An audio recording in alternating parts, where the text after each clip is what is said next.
Hello y'all, today I'm going to show you my updated recipe for gluten-free king cake. If you've never had a king cake before, you are in for such a treat. It is like a giant cinnamon roll in an oval shape, but this one has a praline pecan cream cheese filling and it's to die for.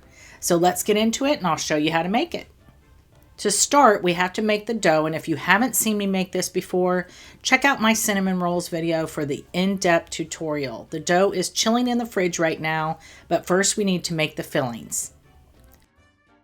For the praline pecan filling, add 2 tablespoons or 28 grams of butter to a skillet. Let that melt and add a half a cup or 100 grams of brown sugar, 4 tablespoons or 60 grams of maple syrup, and 1 teaspoon of cinnamon to the melted butter. Finally, add 1 cup or 125 grams of chopped pecans. Mix this all together and let the sugar melt completely, which will take about 2 minutes. Pour it into a bowl that is almost too small to fit it all and let it cool. It will harden when it cools into these little nuggets of praline, so try not to eat it all before adding it to the king cake. For the cream cheese filling, mix 8 ounces or 226 grams of softened cream cheese with a half a cup or 63 grams of powdered sugar and 1 teaspoon of vanilla until smooth. Set that aside. Now we'll get our dough out of the fridge and we'll knead it on a well-floured surface. As always, we're only needing to release air bubbles and make the dough smooth.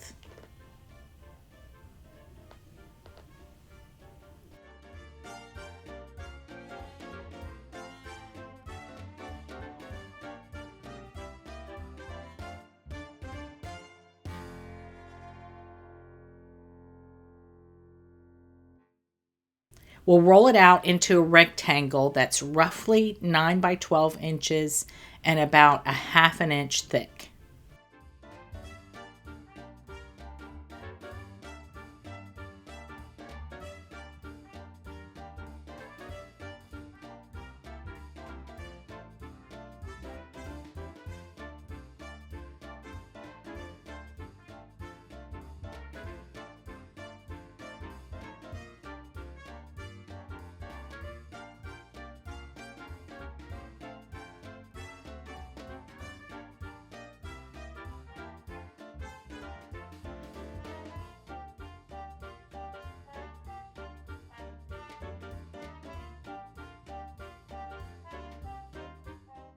Take the now cooled praline pecan filling and crumble it in a line about 1 inch from the top edge of the dough.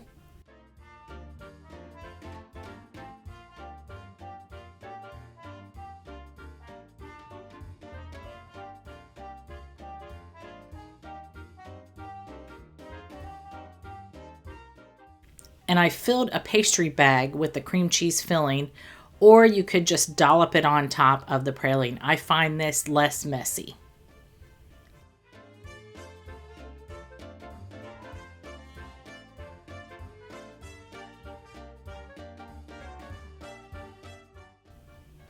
And now we'll fold this edge over to encase all of this filling.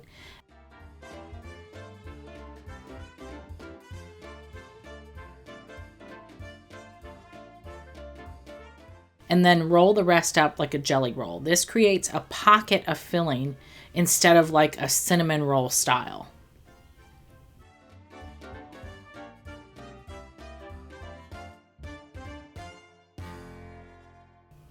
Now we'll work this out to elongate it into a longer rope until we have it just long enough to make an oval shape that's about 8 to 9 inches in diameter.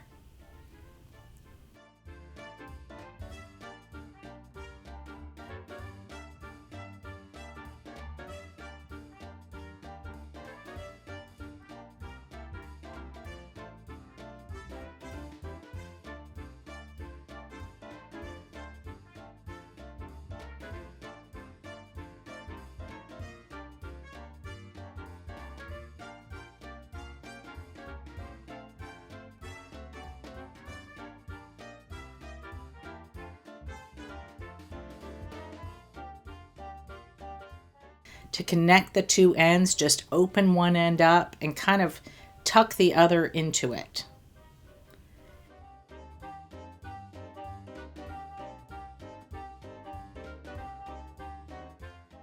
Take a sheet of plastic wrap and cover it loosely and set this in a warm, draft-free area to proof until nearly doubled in size.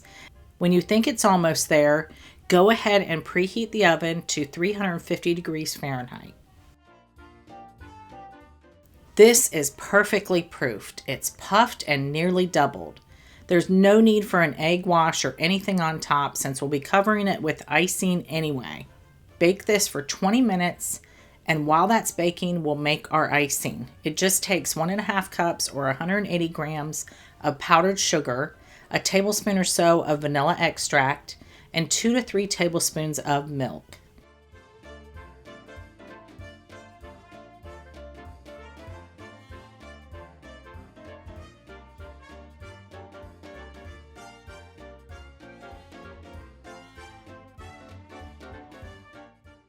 I like the icing a little thicker so it doesn't disappear as soon as it hits the warm cake. Look at this, you guys. It is golden brown and it's incredibly soft, y'all. I don't know if you can see this, but it is so plush and just like a gluten-filled king cake would be. So we'll take our icing and spread it all over this warm king cake and quickly sprinkle it with the colored sugars before the icing sets. When it's thicker like this, it will set much faster.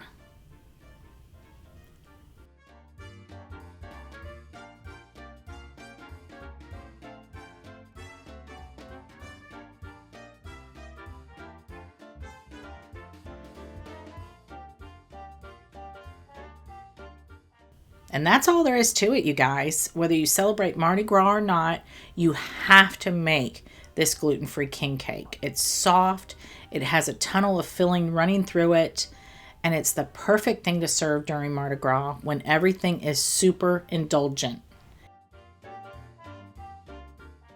And it stays soft for days. Enjoy!